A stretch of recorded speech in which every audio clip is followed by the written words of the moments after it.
Bienvenue François Béjuy et Gaël Voyer dans le 11-12. Alors vous êtes coprésident de l'association Chapelle à Saint-Buc au Ménic-sur-Ance. Vous nous en rappelez le but tout d'abord?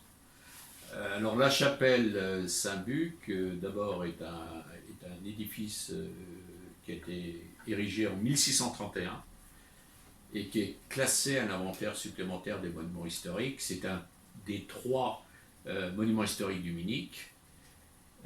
Cette chapelle appartenait au domaine, au manoir de Saint-Buc.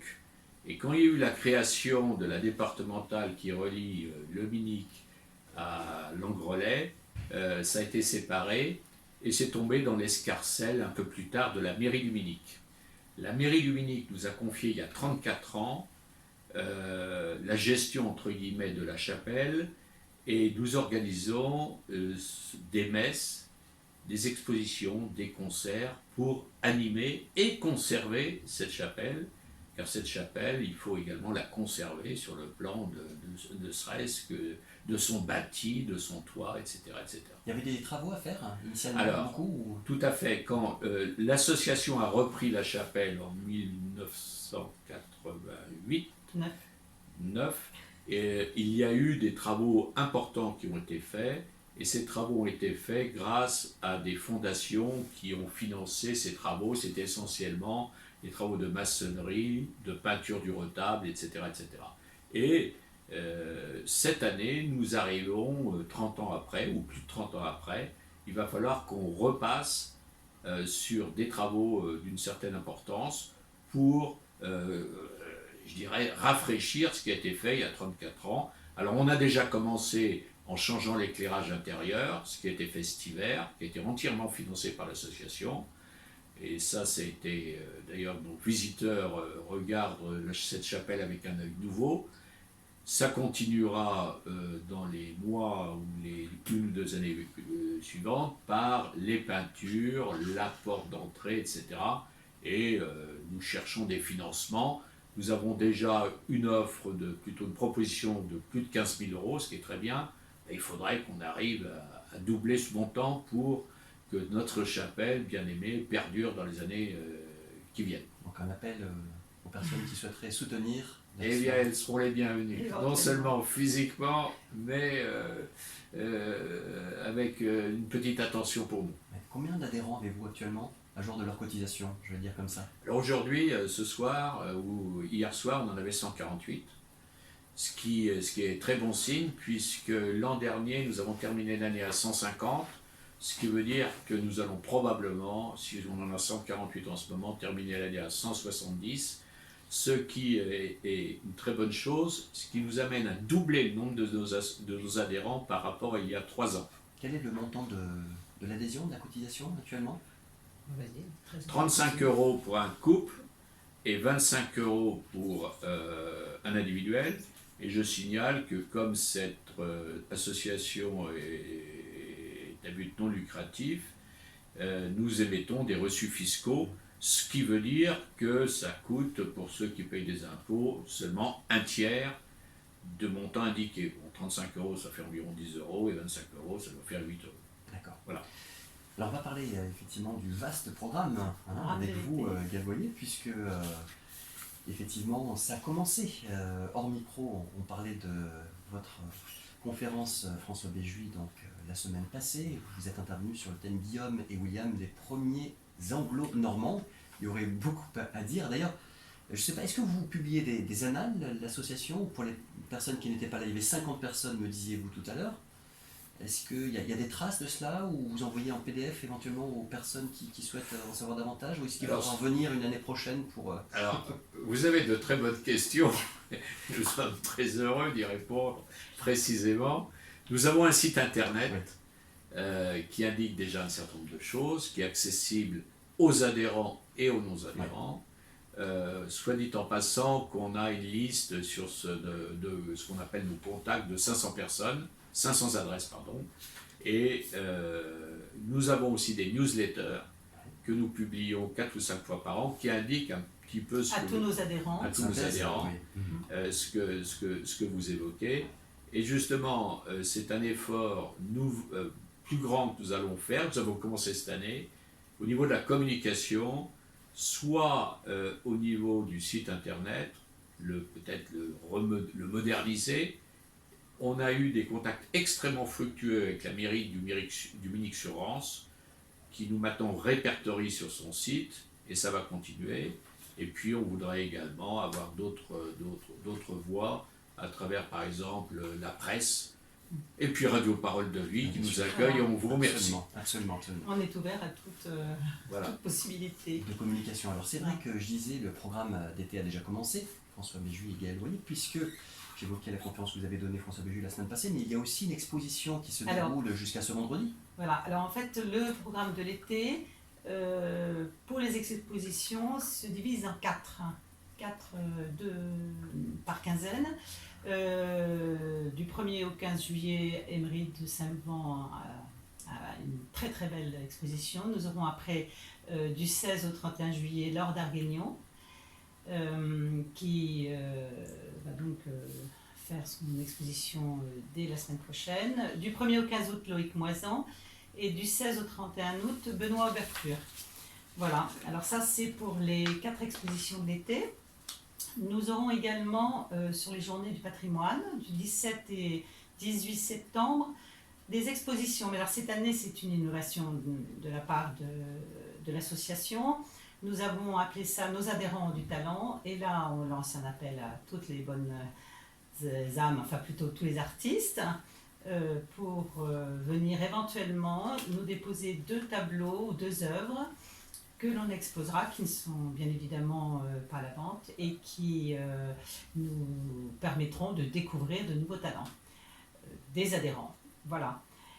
Sinon, il y a les mercredis de Saint-Buc, conférences, tous les mercredis soirs, conférences ou concerts.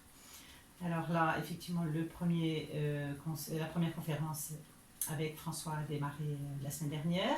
Nous aurons ensuite le 13 juillet un concert de flûte et guitare. Le 20 juillet. C'est à quelle heure Flûte et guitare, c'est à 18h30.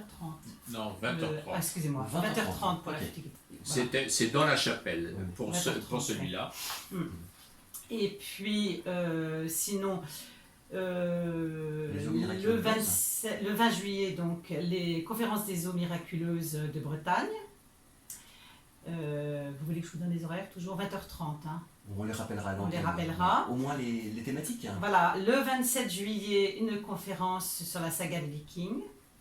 Le 3 août, un concert groupe L'Aurore. Alors là, nous aurons 2 concerts cet été, le 3 et le 10 août, qui se passeront dans l'enclos de la chapelle, c'est-à-dire le petit jardin de la chapelle.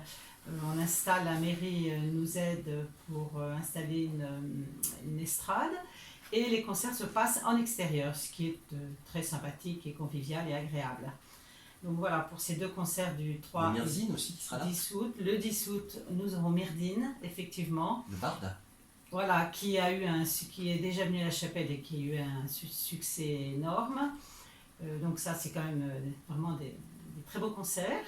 Donc on vous invite à y venir nombreux. Le 17 août, à nouveau une conférence sur la rance industrieuse. Voilà, par Morgane Chéniaud-Normand. Le 24 août, à 20h30 également, nous aurons une conférence sur les grandes figures religieuses du pays de Saint-Malo par Alain Tulou. Et le 31 août, nous terminerons par un concert de Vatrio à 20h30 cette fois-ci, le concert qui sera dans la chapelle a priori. Voilà, alors ça c'est le programme des animations. Nous tenons à ce que la chapelle soit cultuelle et culturelle, et à ce titre, il y a 2 messes par an à la chapelle. Il y a la messe du 19 mars avec la Saint-Joseph, et la messe du 26 juillet avec la Sainte-Anne. Donc un prêtre de la paroisse de Pleurtuis d'Inard célébrera la messe le 26 juillet, qui sera à 10h dans l'enclos, en espérant que le temps sera favorable. Et nous aurons à 11h30, donc à la suite de la messe, une assemblée générale de l'association à la salle Philippe de Dieu-le-Veut, au Munich-sur-Rance, suivi d'un apéritif sur place.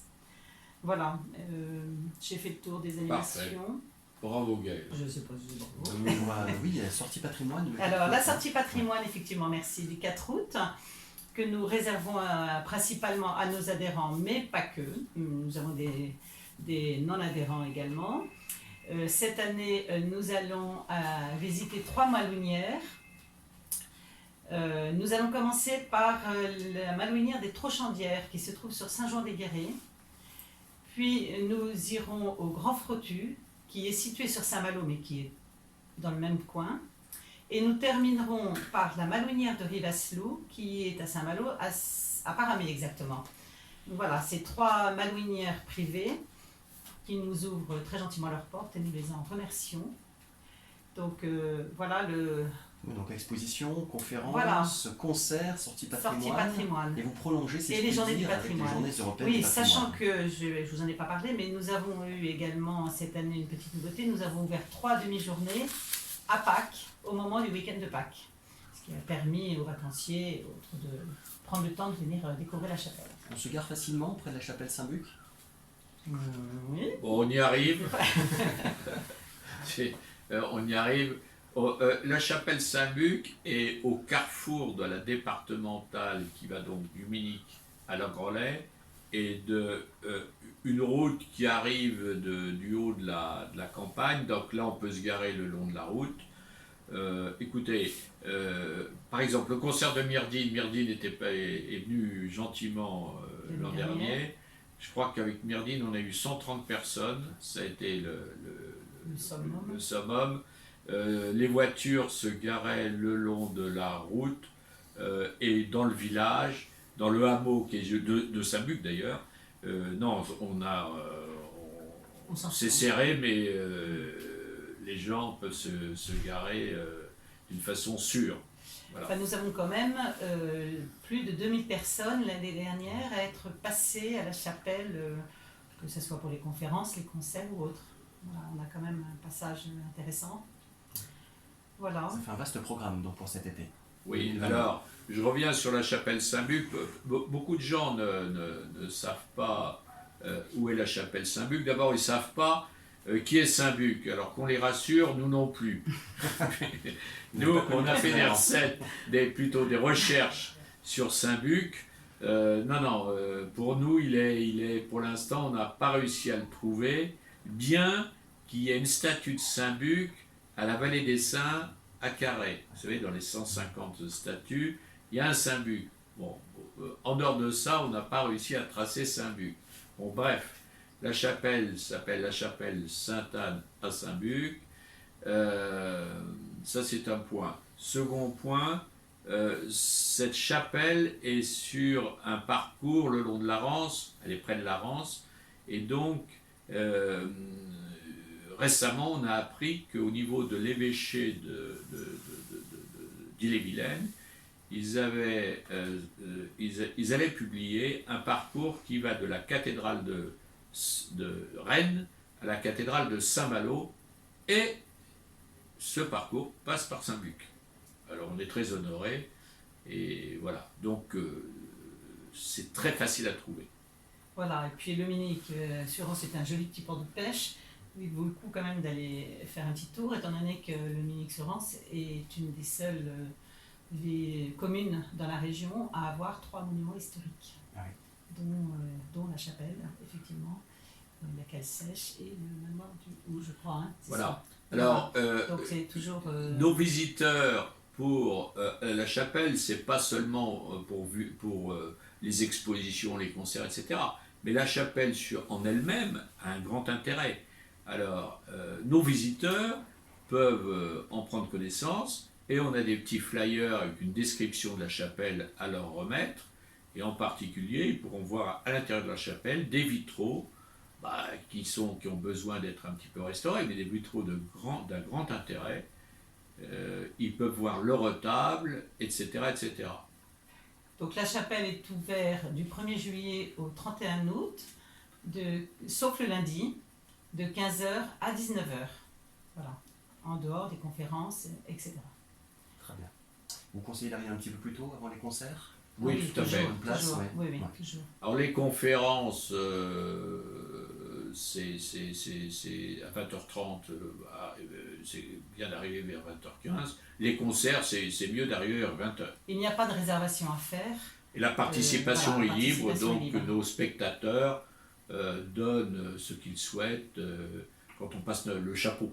Très comme bien. on dit. Eh bien, écoutez, c'est noté. Merci beaucoup François Béjouy et Gaël Loyer pour toutes Merci. ces informations. Alors je rappelle que vous êtes coprésident de l'association Chapelle Saint-Luc au Minic-sur-Anse. Bel été culturel. Merci beaucoup. spirituel à vous. Merci. Merci Au mille revoir. fois. Au revoir.